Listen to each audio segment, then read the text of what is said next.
A'udzubillahi minasyaitonirrajim. Bismillahirrahmanirrahim. Assalamualaikum warahmatullahi wabarakatuh. Jumpa kembali di channel Sampul Hitam yang tentunya akan berbagi cerita. Dan untuk kisah kali ini akan menceritakan sebuah kisah yang berjudul Bau Masakan di Tengah Hutan. Cerita ini ditulis oleh Eka Fitriani. Dan bagi teman-teman yang ingin membacanya secara langsung, teman-teman bisa langsung kunjungi link yang saya sudah siapkan, ada di deskripsi. Dan sebelumnya terima kasih buat Kak Eka Fitriani yang sudah mengizinkan saya menceritakan cerita ini kepada teman-teman. Dan tak usah berlama-lama, langsung saja kita ke ceritanya. Selamat mendengarkan. Kenapa kau menangis, anak kecil? Suara yang lain kini muncul.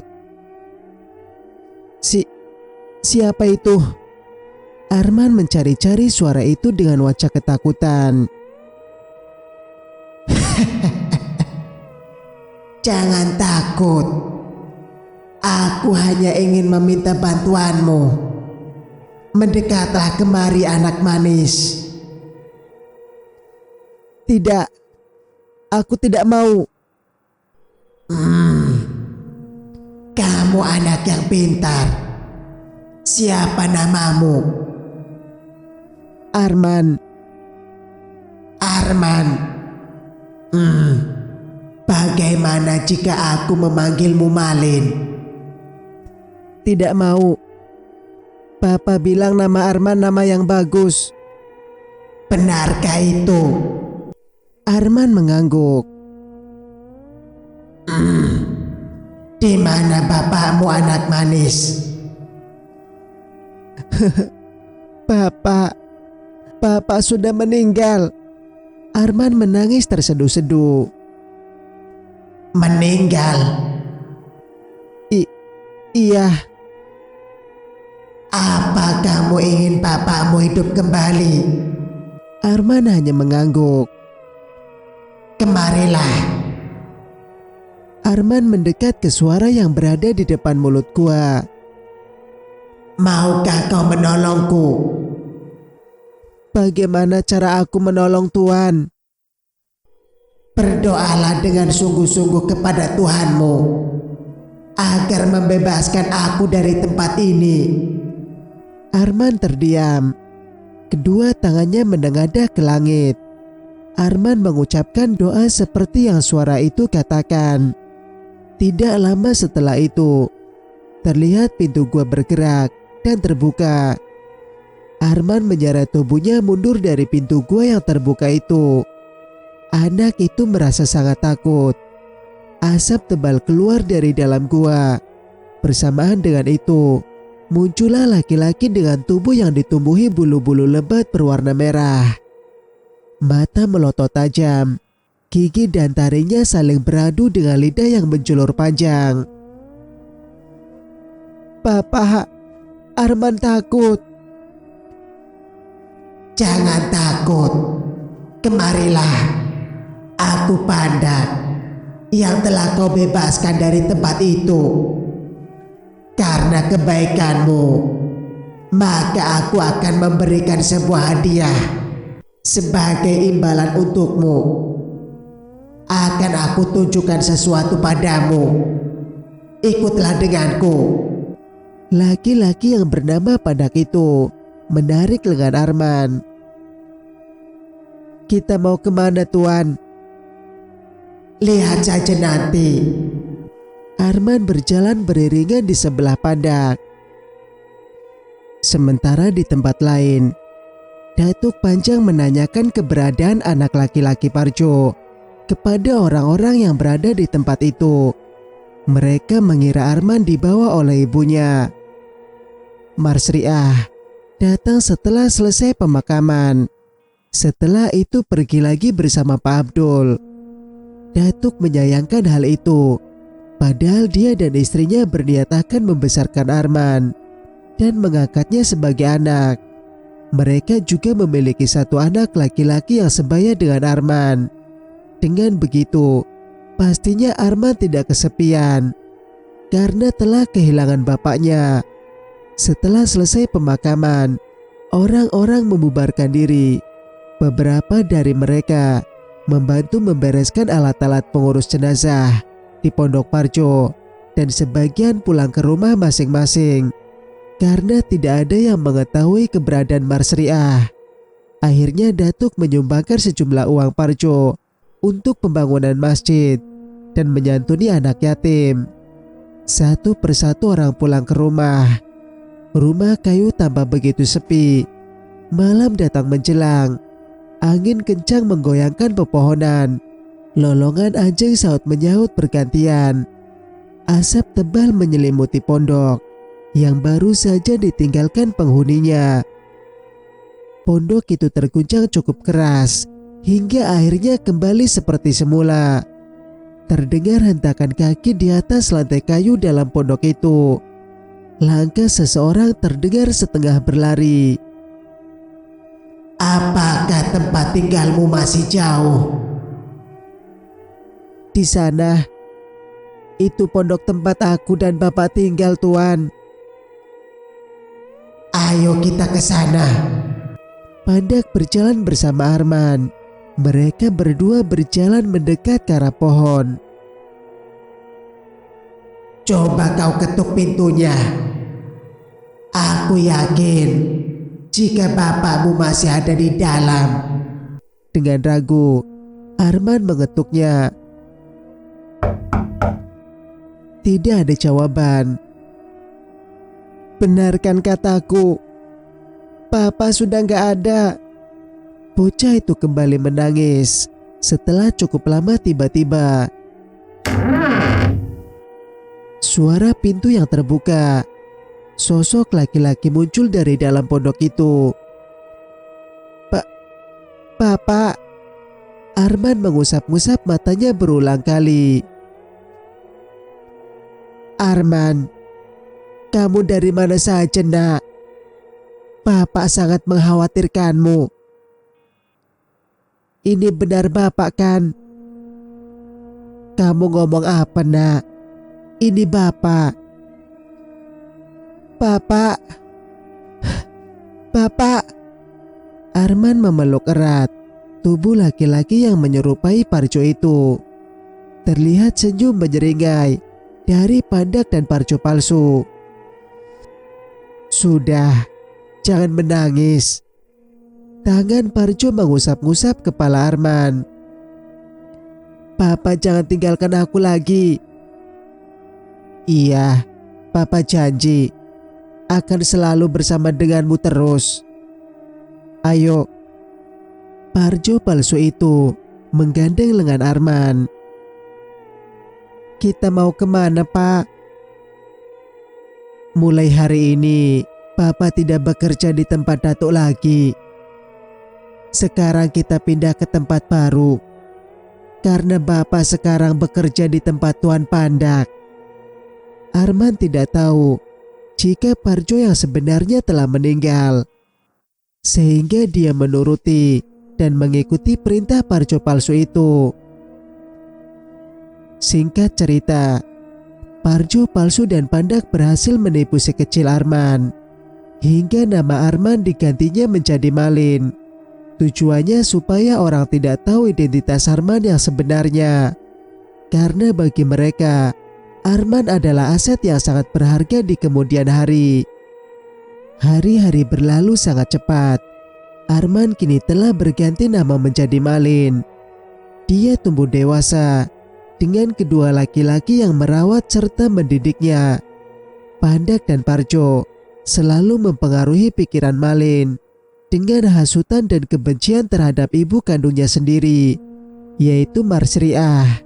Diceritakannya hal-hal buruk yang ada pada Marsriah, sehingga tumbuh kebencian Malin terhadap wanita itu.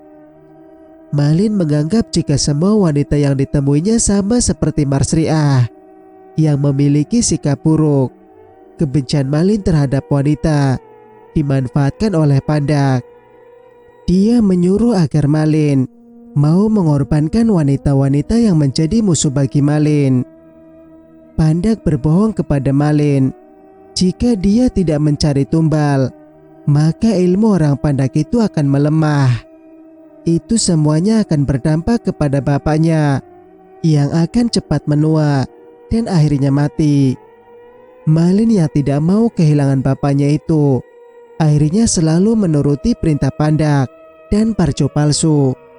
Meskipun perbuatan mereka salah, Malin tidak akan berani menolak ataupun membantahnya.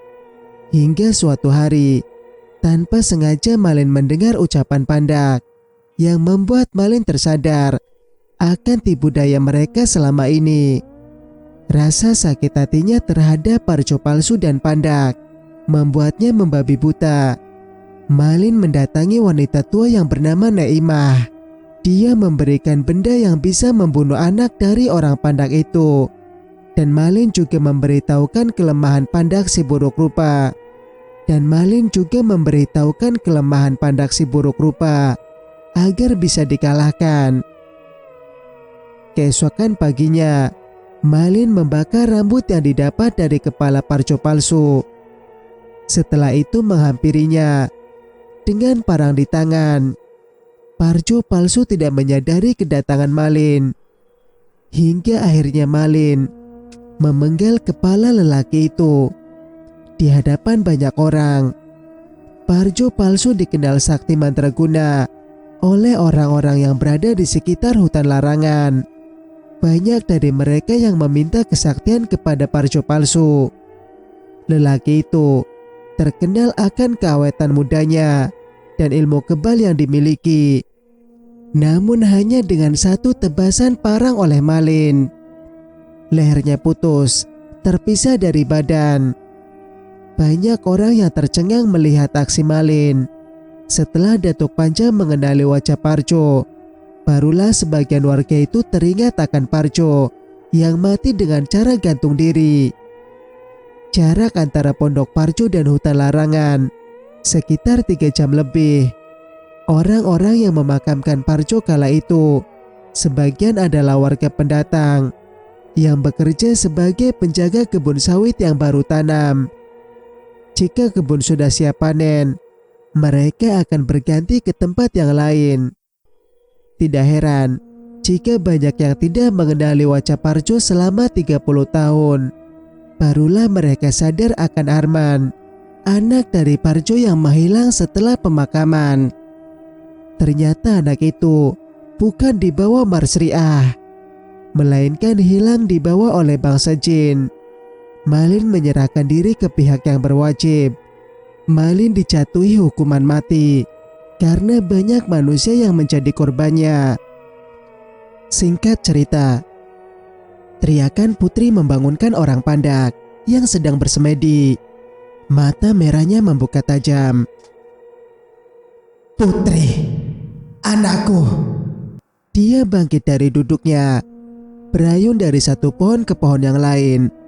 Penciumannya dia pertajam untuk mencari keberadaan anaknya itu. Hidungnya terus mengendus, mempertajam indera penciuman. Mata tajam menyala. Hatinya merasakan kesedihan yang sulit untuk digambarkan. Perasaan tidak enak membuat dirinya bertingkah kebingungan. Sesosok makhluk berbulu meringkuk di tengah hamparan kebun sawit. Tubuhnya tidak berdaya lagi untuk berdiri, hanya sanggup untuk menahan dinginnya malam. Rasa sakit di punggungnya menjalar ke semua persendian tulang-tulang. Erangannya semakin kuat. Dia merasa sudah tidak sanggup lagi untuk hidup. Benda yang tertancap itu seperti menghisap habis tenaga dan kekuatannya. Ayah, tolong aku. Lirihnya, tubuhnya meregang, tangannya melebar. Putri berteriak keras karena menahan rasanya sekarat. Tubuhnya terus terguncang. Rasa sakit semakin menjalar ke seluruh tulang. Dirinya sudah tidak mampu lagi bertahan. Sang ayah yang ditunggu-tunggu tidak juga datang. Kini semua otot menegang. Putri berteriak merasakan sakit. Ototnya seperti dipatahkan dengan cara dicincang. Matanya membuka lebar, lidahnya menjuntai keluar. Putri akhirnya pun mati di tangan Zaki. Sosok berbulu dengan mata merah darah berjalan gontai ke arah tubuh kaku putrinya. Dia meraung sejadi-jadinya. Perasaan sedih bercampur marah kini menyelimuti hati orang Pandak. Dengan tangan panjang serta kuku hitamnya, dia mencabut pisau berkarat dari punggung putrinya itu. Kurang ajar. Dilemparnya benda itu dengan kasar. Tidak bisa diampuni. Mereka semua harus mati. Dia pergi membawa mayat putrinya itu. Suara tawa terkikik terdengar hingga rumah di sekitar kebun sawit itu. Orang-orang merasa ketakutan. Mereka semua mengunci rumah rapat-rapat. Sementara itu, Tania dan Zaki terus saja berputar-putar di dalam kebun sawit yang luas. Sudah berjalan cukup jauh, namun tidak juga terlihat jalan keluarnya. Malam ini terasa panjang. Pagi yang dinanti tidak kunjung datang. Zaki dan Tania merasa lelah. Mereka duduk di hamparan tanah. Untuk sementara, kita istirahat di sini dulu, Dek. Iya, Mas. Mata Tania menatap langit malam yang penuh bintang, memikirkan keadaan Naimah. Zaki menghembuskan napas kasar. Dek. Iya. Kita sedang berjuang untuk melawan siluman. Ini antara hidup dan mati. Apakah kau sudah siap dengan resiko terburuk yang akan kita alami nantinya? Kenapa baru sekarang kamu tanya gitu? Tentu saja aku sudah memikirkan matang-matang semua ini. Tapi kita tidak tahu apa yang terjadi selanjutnya, Dek. Kita harus yakin, Mas. Tania membelai lembut tangan Zaki. Sudah cukup lama mereka beristirahat, namun jarum jam hanya berputar beberapa menit. Mereka berdiri, bergegas mencari jejak orang Pandak.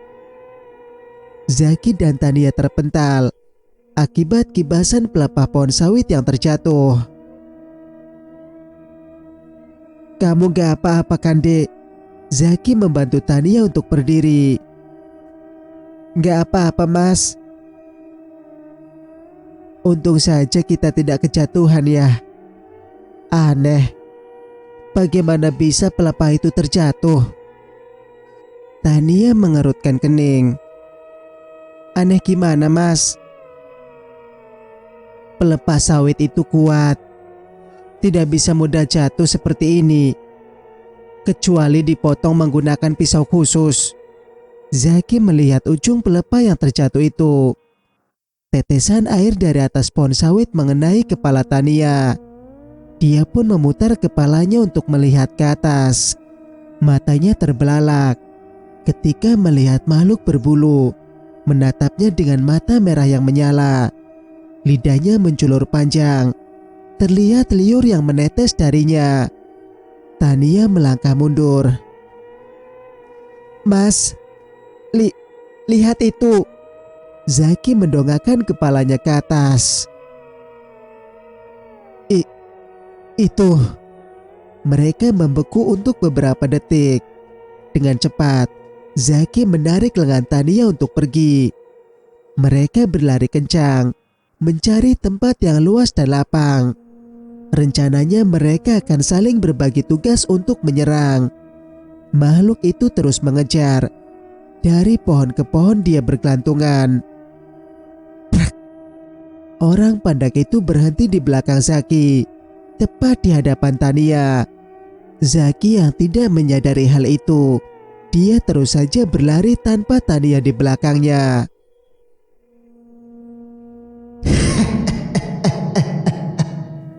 Tawanya yang terkikik itu membuat bulu kuduk berdiri.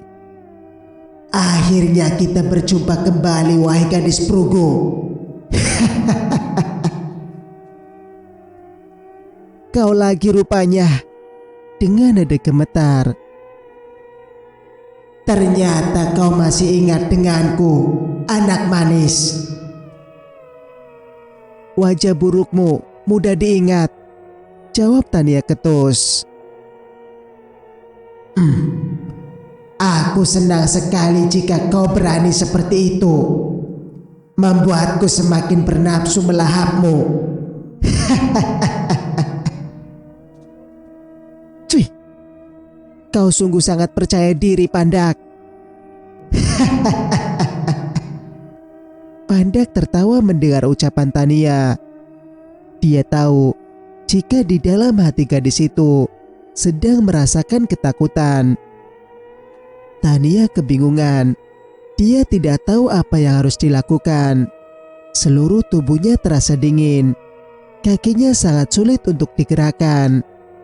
Pandak berputar-putar mengelilingi tubuh Tania. Dia merasakan kelaparan yang luar biasa. Sementara beberapa hari, Pandak tidak mendapatkan tumbal. Sebab Malin sudah berada di dalam penjara. Dia membayangkan darah Tania yang segar dan nikmat membuat lidahnya bergerak liar dan liur menetes deras. Belum sempat dia melangkah untuk mencengkeram Tania, angin kencang tiba-tiba datang. Pohon-pohon yang berada di sisi kanan dan kiri mereka berdiri, terguncang dengan kencang oleh angin itu. Rajo Gadang Alam, dia lagi rupanya. Berhentilah untuk mencampuri urusanku. Kau akan lihat, satu persatu keturunanmu dari bangsa manusia akan musnah. Jangan sombong kau, Pandak. Aku tidak akan membiarkannya begitu saja. Lihat baik-baik. Dialah keturunan ke-10 Kiai Soleh. Tamat sudah riwayatmu, Pandak. Suara menggema dari semua sudut. Berdebah. Jadi bukan wanita tua itu. Aku salah ternyata. Pantas saja tidak berefek apa-apa pada kekuatanku, ucapnya dalam hati. Wahai anakku Tania, jangan takut untuk melawannya. Kau akan baik-baik saja. Putuskan lidahnya dan tancapkanlah jarum itu di atas denyut kepalanya. Suara sayup terdengar berbisik di telinga Tania. Tania mulai mengatur nafas, menenangkan dirinya sendiri, dan melawan rasa takut yang begitu menguasai pikirannya. Namun pergerakannya amat tergesa-gesa. Tania berlari kencang tanpa memperhitungkan langkahnya dari awal. Dengan tangan gemetar, dia mencoba menusukkan jarum itu ke kepala Pandak. Dengan mudah, tangan Pandak menepis tubuh Tania yang kurus. Badannya terseret jauh. Tania mengadu menahan sakit di seluruh tubuh. Cuma segitu kemampuanmu. Aku pikir kau begitu sakti, begitu hebat. Ternyata kau hanya bocah ingusan yang bukan tandinganku. Pandak berjalan mendekat ke arah Tania.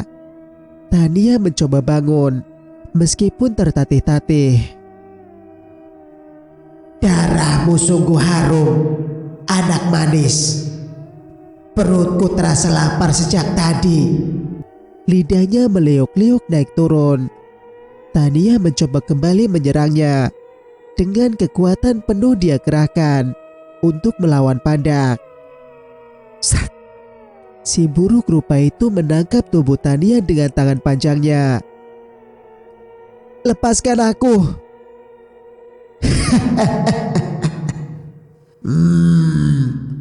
Aku sudah sangat lapar. Lebih baik aku memakannya sekarang juga. agar tidak membuang-buang waktu. Tania bergidik ngeri ketika bertatapan dengan wajah menyeramkan itu. Ini bukan kali pertamanya Tania melihatnya secara langsung, tapi tetap saja membuatnya ketakutan.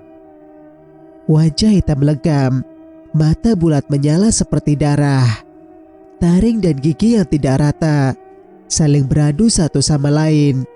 Lidahnya menjulur panjang dan meliuk-liuk. Nafasnya yang berbau busuk membuat Tania kesulitan bernafas. Pandak sudah tidak sabar untuk menikmati darah Tania. Tangan Pandak mencengkram kepala Tania. Gadis kurus itu mengadu kesakitan, melawan dengan tenaganya yang tersisa. Suara hantaman yang sangat keras membuat Pandak tanpa sengaja melepaskan cengkeramannya. Kepalanya memutar ke belakang, melihat laki-laki yang bernama Zaki berdiri di belakangnya dengan membawa bongkahan kayu besar. Satu lagi rupanya yang ingin bermain-main denganku. Pandak berlari, menerkam Zaki yang masih berdiri. Kukunya mencengkram kuat rahangnya. Zaki melawan dengan sekuat tenaga. Luka sayat dari cengkraman Pandak tidak terhitung banyaknya. Darah Zaki yang mengalir dari luka-luka itu membuat Pandak kehausan. Cairan kental menetes dari sela-sela taringnya. Dengan cepat, dia menyerang Zaki tepat di bagian kepala. Zaki menahan sakit yang luar biasa. Tania yang baru terbangun dari kesadarannya. Dia berteriak kepada Zaki untuk menarik lidah orang Pandak hingga terputus. Dengan tangannya, Zaki menarik kuat lidah panjang mencuntai itu. Jeritan Pandak terdengar hingga perkampungan warga. Zaki tidak sadarkan diri dengan lidah di tangannya. Pandak berlari ke sana kemari tidak tentu arah, menabrak pepohonan hingga berjalan memutar-mutar. Tania yang melihat kesempatan itu langsung berdiri dan berjalan kontai ke arah Pandak. Lalu menusukkan jarum ke atas kepala yang berdenyut seperti ubun-ubun itu. Suara yang memekik terdengar cukup keras. Pandak tersungkur ke tanah dan berguling-guling merasakan kesakitan di bagian lidah dan kepalanya. Pandak merangkak. Dia masih sanggup untuk mengejar Tania. Walaupun berlari tertatih-tatih, namun masih cukup kencang. Tania terjatuh dan berguling-guling ke arah tebing. Saat Pandak akan menyusul Tania, tiba-tiba cahaya muncul dari jarum perunggu itu. Orang Pandak kini tidak lagi berdaya. Dia teriak kesakitan. Tenaganya habis terkuras dan membuatnya pingsan. Tiba-tiba, tangan dan kakinya berubah mengecil. Dengan jari jemarinya yang terlihat memanjang. Seperti manusia, hanya saja lebih kecil dari umumnya. Segerombolan babi hutan berlari melingkari tubuh Pandak yang tidak sadarkan diri. Setelah itu menghilang entah kemana. Singkat cerita, warga yang mendengar jeritan pilu sudah bersiap untuk mencari dengan persenjataan seadanya dan bantuan anjing-anjing penjaga milik mereka. Warga mulai memasuki kebun sawit yang luas itu. Tubuh manusia tergeletak di tanah, tertangkap cahaya senter milik warga. Mereka langsung saja mendekat dan memeriksanya. Tubuh Zaki terlihat sangat memprihatinkan, dengan penuh luka cakar hampir di seluruh tubuhnya. Beberapa orang bergegas membawa Zaki untuk kemudian dilarikan ke rumah sakit terdekat. Sementara cacaran darah terlihat di mana-mana. Warga yang melihatnya merasa terheran-heran. Pencarian masih dilanjutkan. Seseorang telah memberitahukan jika Zaki pergi dengan istrinya yang bernama Tania. Warga terbagi menjadi 3 kelompok. Mereka menyusuri setiap sudut demi sudut kebun sawit itu. Di sana, salah seorang warga berteriak. Mereka berjalan ke tepian tebing yang di bawahnya terdapat sungai dengan arus cukup deras. Warga dengan hati-hati menarik tubuh Tania yang tersangkut di tumpukan semak belukar. Luka di tubuh Tania tidak terlalu parah seperti Zaki. Hanya terdapat luka di pelipis dan bekas cekikan di lehernya. Tania dibawa oleh warga, menyusul Zaki untuk dilarikan ke rumah sakit. Singkat cerita, beberapa hari kemudian, setelah kejadian itu, Zaki tidak sadarkan diri hingga koma. Sementara Tania sadar lebih awal dan kondisinya semakin membaik. Namun tidak untuk Naimah. Berita duka yang menyelimuti suku Prugu, pundok kandung atau wanita yang ditinggikan di kaumnya, kini telah meninggalkan mereka selamanya. Kebahagiaan datang bersama kesedihan. Begitulah gambaran hati suku Prugu. Berita kekalahan Pandak menjadi kegembiraan untuk mereka. Sudah puluhan tahun mereka bersabar akan keinginan memiliki anak perempuan. Sebab jika mereka melahirkan anak perempuan, mau tidak mau harus mengungsikan ke tempat yang jauh agar selamat dari incaran Pandak. Banyak di antara mereka yang akhirnya melawan takdir dan memilih hidup di alam bunian agar tetap bisa bersama anak-anaknya. Mereka hanya bersabar menunggu datangnya keajaiban. Dan kini waktu yang dinanti-nanti telah tiba. Mereka tidak perlu mengungsikan bayi perempuannya lagi. Tidak perlu risau akan ancaman Pandak. Dan suku Prugu akan tetap ada hingga ke generasi berikutnya. Kesabaran suku Prugu berbuah manis. Mereka dapat hidup tenang dan damai bersama anak cucu di kampung halaman. Singkat cerita, sementara Pandak, dia sudah tidak bisa apa-apa. Menurut cerita suku dalam, Pandak sering muncul di tengah-tengah gerombolan babi hutan. Konon ceritanya, dia akan mengejar-ngejar para pemburu babi hingga lari terkencing-kencing karena takut melihat wujud Pandak yang menyeramkan. Orang Pandak bertubuh kecil dengan mata lebar, telinganya runcing memanjang, memiliki telapak tangan dan kaki yang terbalik, serta suaranya gaguk karena tidak memiliki lidah. Malin, laki-laki yang menjadi murid Pandak, nasibnya sangat menyedihkan. Dia dihukum mati akibat perbuatannya yang telah menghilangkan nyawa hingga 500 lebih manusia dengan alasan dijadikannya tumbal. Setelah Zaki sadar dan kembali pulih, mereka memilih tinggal di ibu kota. Zaki menyerahkan semua urusan kebun miliknya kepada Uda Anas. Sebelum berangkat ke Jakarta, Tania meminta Zaki untuk mengantarkannya ke suatu tempat di mana dulu pertama kali dia masuk ke dalam alam bunian. Dipandanginya hamparan pohon sagu yang tumbuh subur di pinggir sungai kecil yang mengalir. Diingatannya bayangan Makwo, wanita berkerudung hitam yang ternyata nenek kandungnya. Tania meletakkan kotak cincin berwarna merah yang berisikan ketiga batu yang berbau gaharu itu. Raja Bunian, aku kembalikan batu milikmu kembali. Seraya berjalan memasuki mobil dan setelah itu pergi. Kotak berwarna merah yang ditinggalkan oleh Tania bergetar dan terbuka. Asap putih yang keluar dalam kotak membentuk menyerupai laki-laki yang mirip dengan Zaki. Dia tersenyum, lalu masuk ke dalam gerbang dengan berkata, "Tugasku sudah selesai, Tuan Rajo."